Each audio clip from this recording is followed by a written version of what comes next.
രോഹിതേട്ടാ, ശബരിമല കൊള്ള കേസിൽ ഒരു പ്രധാന നാഴികക്കല്ലായിട്ട് മാറിയിരിക്കുകയാണ് തന്ത്രിയായിരുന്ന അല്ലെങ്കിൽ തന്ത്രി കണ്ഠര് രാജീവരുടെ ഒരു അറസ്റ്റിലേക്കൊക്കെ കടക്കുന്ന ഒരു അവസ്ഥ എന്ന് പറയുന്നത്. അപ്പോ അത് സംബന്ധിച്ച് എന്തായിരിക്കാം ഇനി വരുന്ന ടെസ്റ്റുകൾ? കടകംപള്ളി സുരേന്ദ്രനിലേക്ക് കേസ് പോവോ? കടകംപള്ളിയുടെ ഒരു അറസ്റ്റിലേക്കൊക്കെ കടക്കുമോ ഇതേപോലെ? നോക്കൂ, ഇതിനകത്ത് എൻ്റെ അറിവിൽ SIT ഒരു തവണ മാത്രമാണ് അന്നത്തെ ദേവസ്വം മന്ത്രിയായിരുന്ന കടകംപള്ളി സുരേന്ദ്രനെ ചോദ്യം ചെയ്തിരിക്കുന്നത്.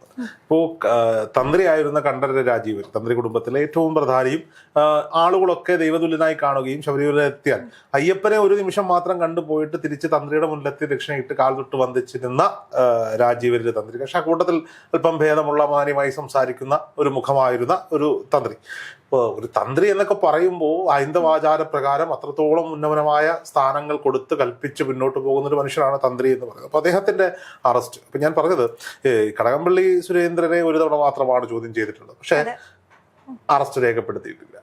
അപ്പോൾ ചോദിക്കുന്നു തന്ത്രിയെ അറസ്റ്റ് ചെയ്തു. അപ്പോൾ ഇടതുപക്ഷത്തിന്റെ സൈബർ ഇടങ്ങളൊക്കെ ഇത് തന്ത്രിയിൽ കൊണ്ടുവന്ന് കെട്ടി അവസാനിപ്പിക്കാനുള്ള ഒരു ശ്രമത്തിലേക്കൊക്കെ പോയിക്കൊണ്ടിരിക്കുകയാണ്. പക്ഷെ ഇതവിടെ അങ്ങ് നിൽക്കാൻ പോകുന്നില്ല എന്നുള്ളതാണ് ഇതിന്റെ യഥാർത്ഥമായ സത്യം എന്ന് പറയുന്നത്. തന്ത്രി അകത്തായിരിക്കുന്നു എന്ന് പറഞ്ഞാൽ അതിന്റെ പിന്നാലെ അതിന് മുകളിലേക്കുള്ളവരിലേക്ക് അന്വേഷണ സംഘം നീളും.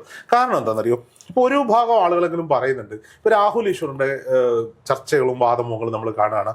ഇപ്പൊ പുറത്തു വന്നിരിക്കുന്ന റിപ്പോർട്ട് പ്രകാരം ഭഗവാന്റെ അനുജ്ഞ വാങ്ങിയിട്ടില്ല, അനുജ്ഞ എന്നാൽ അനുവാദം വാങ്ങിയിട്ടില്ല തന്ത്രി എന്നുള്ളത്. അപ്പം രാഹുൽ ഈശ്വർ ചോദിക്കുന്നത്, നിങ്ങൾ ഭഗവാനോട് ചോദിച്ചോ അനുജ്ഞ വാങ്ങിയിട്ടുണ്ടോ ഇല്ലയോ? അത് വളരെ താന്ത്രികപരമായ കാര്യങ്ങളാണ്. താന്ത്രിക വിധിപ്രകാരമുള്ള കർമ്മങ്ങളൊന്നും ചെയ്തിട്ടില്ല. താന്ത്രിക വിധിപ്രകാരമുള്ള കർമ്മങ്ങൾ എന്താണെന്ന് സ്പെഷ്യൽ ഇൻവെസ്റ്റിഗേഷൻ ടീമിന് അറിയാമോ? അത് തന്ത്രിയാണ് തീരുമാനിക്കുക എന്താണ് അവിടെ വേണ്ടത് എന്ന്. ആ ക്ഷേത്രത്തിനുള്ളിലെ ആചാരപരമായ എല്ലാ കാര്യങ്ങളും തീരുമാനിക്കാനുള്ള ഉത്തരവാദിത്തം തന്ത്രിക്കിട്ടു. പിന്നെ മൗനാനുവാദം നൽകി. ഇത്രയും വലിയ കൊള്ള നടന്നിട്ടും അദ്ദേഹം കണ്ടില്ല എന്ന് നടിച്ചു. ഉണ്ണി തിരുമേനിയെ ശബരിമലയിലേക്ക് എത്തിക്കാനുള്ള സഹായം ചെയ്തു. ഇവർ തമ്മിൽ സാമ്പത്തിക ഇടപാടുകൾ ഉണ്ടായിട്ടുണ്ട് എന്ന് സ്വാഭാവികമായും തീവ്രമായി തന്ത്രിയുടെ ഭാഗത്ത് നിന്ന് ചിന്തിച്ചാൽ തന്ത്രി ഒരു തെറ്റും ചെയ്തിട്ടില്ല എന്നൊരു തോന്നൽ സാധാരണക്കാരുടെ ഉള്ളിലേക്ക് ഉണ്ടാവുകയാണ്. കാരണം അദ്ദേഹം ഒരുപക്ഷെ ഇത്തരം ഒരു കൊള്ള അറിഞ്ഞിട്ടുണ്ടാവില്ല. സ്പോൺസർ എന്ന നിലയിൽ ഉണ്ണി തിരുമേനി വരുന്നു, ഇത് കൊണ്ടുപോയി പുതിയത് വെച്ചോട്ടെ എന്ന് വിചാരിച്ചിട്ടുണ്ടാകും. ഭഗവാനോട് അനുവാദം ചോദിച്ചിട്ടുണ്ടാകും. അവിടെ അഡ്മിനിസ്ട്രേറ്റീവ് കാര്യങ്ങൾ നോക്കാൻ ദേവസ്വം ബോർഡും ദേവസ്വം ഉദ്യോഗസ്ഥരും ഉള്ളപ്പോൾ ആ കാര്യങ്ങളിൽ അദ്ദേഹം ഇടപെട്ടിട്ടുണ്ടാകില്ല. അതുകൊണ്ട് തന്നെ അദ്ദേഹത്തെ വേണമെങ്കിൽ ന്യായീകരിക്കാൻ ഒരു വലിയ സ്കോപ്പ് അവിടെ കിടപ്പുണ്ട്. രാഹുൽ ഈശ്വർ പറയുന്ന വാദമുഖങ്ങളെ നമ്മൾ വിശ്വസിക്കേണ്ടി വരും. പക്ഷേ ഞാൻ മനസ്സിലാക്കിയിടത്തോളം സ്പെഷ്യൽ ഇൻവെസ്റ്റിഗേഷൻ ടീമിന്റെ അന്വേഷണം നടക്കുന്നത് കോടതിയുടെ നിയന്ത്രണത്തിലാണ്.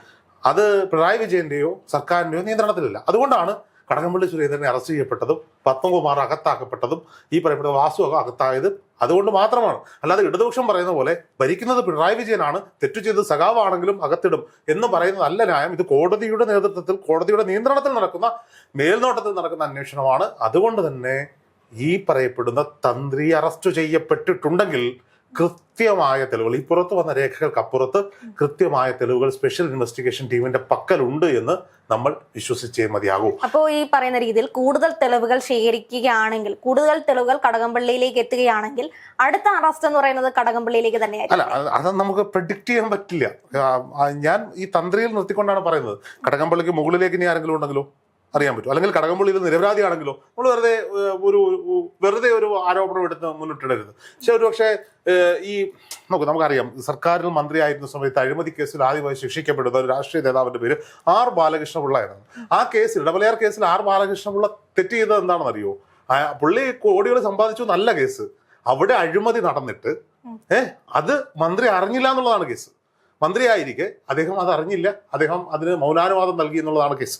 എന്ന് പറയുന്നത് പോലെ തന്ത്രിയുടെ പേരിലുണ്ടാകുന്ന ഇപ്പൊ പുറത്തു വന്നിരിക്കുന്ന കേസാണ്. പക്ഷേ ഞാൻ പറയുന്നത് അങ്ങനെ ഒരു മൗനാനുവാദം നൽകി എന്നതൊക്കെയാണ് ഈ മാധ്യമങ്ങൾ റിപ്പോർട്ട് ചെയ്യുന്ന കാര്യങ്ങൾ മാത്രമാണ് ഇയാൾക്കെതിരെ കിട്ടിയിരിക്കുന്ന, തന്ത്രിക്കെതിരെ കിട്ടിയിരിക്കുന്ന തെളിവുകളെങ്കിൽ ഒരു കാരണവശാലും അറസ്റ്റ് ഉണ്ടാകില്ല. കാരണം എന്താണെന്നറിയോ? അറസ്റ്റ് ചെയ്യുന്നത് ആരെയാ?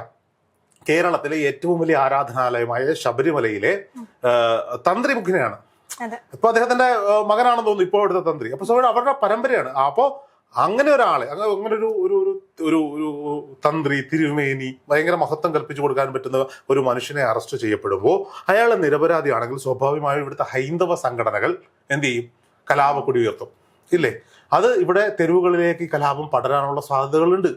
അപ്പൊ സ്വാഭാവികമായിട്ട് അങ്ങനെ ഒരു എന്നിട്ട് ഇപ്പൊ എന്താ ഹൈന്ദവ സംഘടനകൾ ആരും ഒന്നും പറയാത്ത മിണ്ടി പറഞ്ഞങ്ങ് പോവാണ്. കാരണം അവർക്കും അറിയാം സംതിങ് ഈസ് ദെയർ, എന്തോ ഒന്നും അവിടെ ഉണ്ട്. അതുകൊണ്ടാണ് അവർ മിണ്ടാതിരിക്കുന്നത്. അപ്പൊ പൂർണ്ണമായി നമുക്ക് കണ്ഠര് രാജീവരെ ഒരു അയാൾക്ക് ഇതിൽ പങ്കില്ല എന്ന് പറയാൻ പറ്റില്ല. കാരണം 2004 ഇയാൾ വരുന്ന സമയം തൊട്ട് ഇയാൾക്ക് കൃത്യമായി അറിയാം ഉണ്ണി തിരുമേനിയെ. കാരണം ശബരിമല പോലൊരു ക്ഷേത്രത്തില് നമുക്കറിയാം അങ്ങനെ പെട്ടെന്ന് ഒരാളെ നിയമിക്കാനൊന്നും പറ്റില്ല. കൃത്യമായിട്ടുള്ള അതൊരു ഇടപെടലുകൾ ഉണ്ടായാലേ സാധിക്കും. അതിനകത്തൊരു പ്രശ്നമുണ്ട്. എന്താണെന്നറിയോ, ഈ മേൽശാന്തിമാരുടെ തിരഞ്ഞെടുപ്പ് ഒരുപാട് ഇന്റർവ്യൂകൾ കഴിഞ്ഞ് അവസാനം ഷോർട്ട് ലിസ്റ്റ് ചെയ്യപ്പെടുന്നവരെ ഞറക്കിട്ടെടുത്തിട്ടാണ് മേൽശാന്തി വെക്കുന്നത്. പക്ഷെ മേൽശാന്തിക്കൊപ്പം ഉണ്ടാകുന്ന കീഴ്ശാന്തിമാരുണ്ടല്ലോ അവിടെ വരുന്നേ, അവരെ നിയമിക്കുന്നതിന് പ്രത്യേകിച്ച് നിയന്ത്രണങ്ങളൊന്നും. എനിക്കൊരു പോലീസ് ക്ലിയറൻസ് സർട്ടിഫിക്കറ്റോ അല്ലെങ്കിൽ ഇവർ വേദം പഠിച്ചിട്ടുണ്ടെന്നുണ്ട് തെളിവുകളോ മാത്രം മതി. ഇപ്പോൾ ഞാനൊരു ഉദാഹരണം പറയാം. ഇപ്പോൾ ഒരു ബാബു തിരുവേനി എന്ന് പറയുന്ന ഒരാളെ അവിടുത്തെ മേൽശാന്തി ആയി എന്ന് വെച്ചോ. അപ്പൊ അയാൾ സഹായികളായി കൊണ്ടുവരുന്ന ആരെയാ?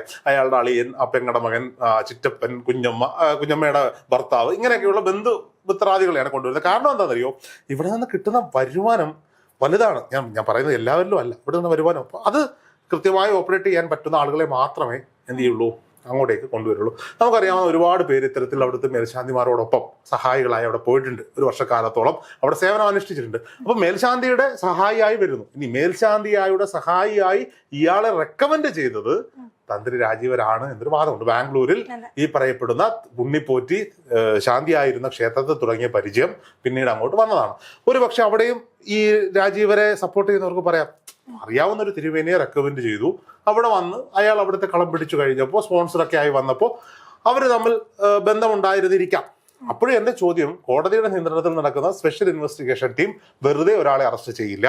പുറത്തു വന്ന തെളിവുകൾക്കപ്പുറം ഇവർ മുരാരി ബാബുവിനെ ചോദ്യം ചെയ്തിട്ടുണ്ട്, ഉണ്ണിത്തിരുമേനെ ചോദ്യം ചെയ്തിട്ടുണ്ട്, വാസുവിനെ ചോദ്യം ചെയ്തിട്ടുണ്ട്, പത്മകുമാറിനെ ചോദ്യം ചെയ്തിട്ടുണ്ട്. ഈ ഇവരുടെ 4 പേരുടെ ചോദ്യം ചെയ്യലിലും കൃത്യമായി തന്ത്രിയുടെ ഇതിന്മേലുള്ള പങ്ക് മൊഴിയായി അവർ രേഖപ്പെടുത്തിയിട്ടുണ്ട്.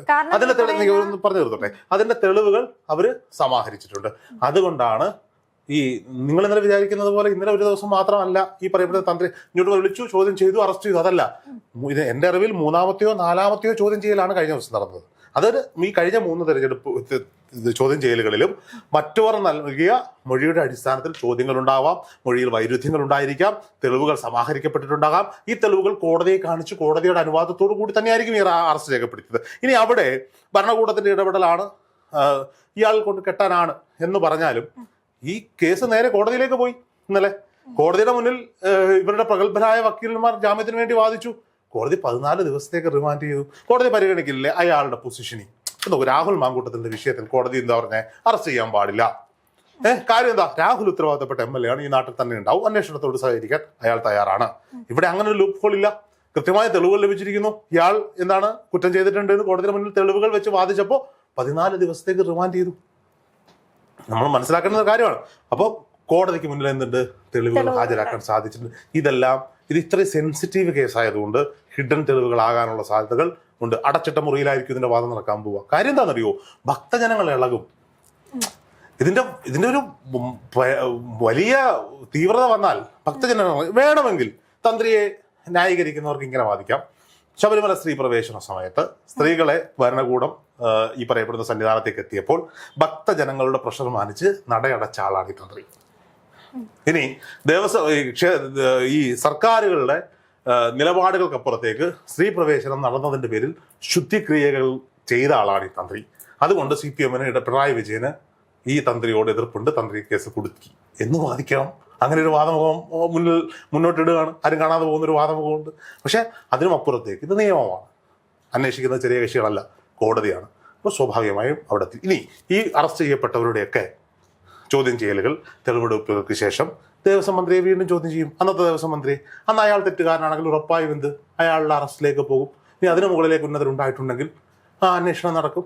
കാരണം എന്താ, ഈ കേസ് അന്വേഷിക്കുന്നത് കോടതിയാണ്, പോലീസാണ് എന്നൊക്കെ പറഞ്ഞാലും അതിനും മുകളിൽ ഇരുന്ന് ഭഗവാൻ എന്ന് പറയുന്ന ഒരു ശക്തിയാണ് ഇതിനെ മുഴുവൻ നിയന്ത്രിക്കുന്നത് എന്നുള്ളതാണ്. അപ്പോ അയ്യപ്പൻ തന്നെ കേസ് തെളിയിക്കും എന്നൊരു അവസ്ഥയിലേക്കാണോ? അതെ, ഈ കേസിന്റെ അന്വേഷണ ഉദ്യോഗസ്ഥൻ അയ്യപ്പനാണ്.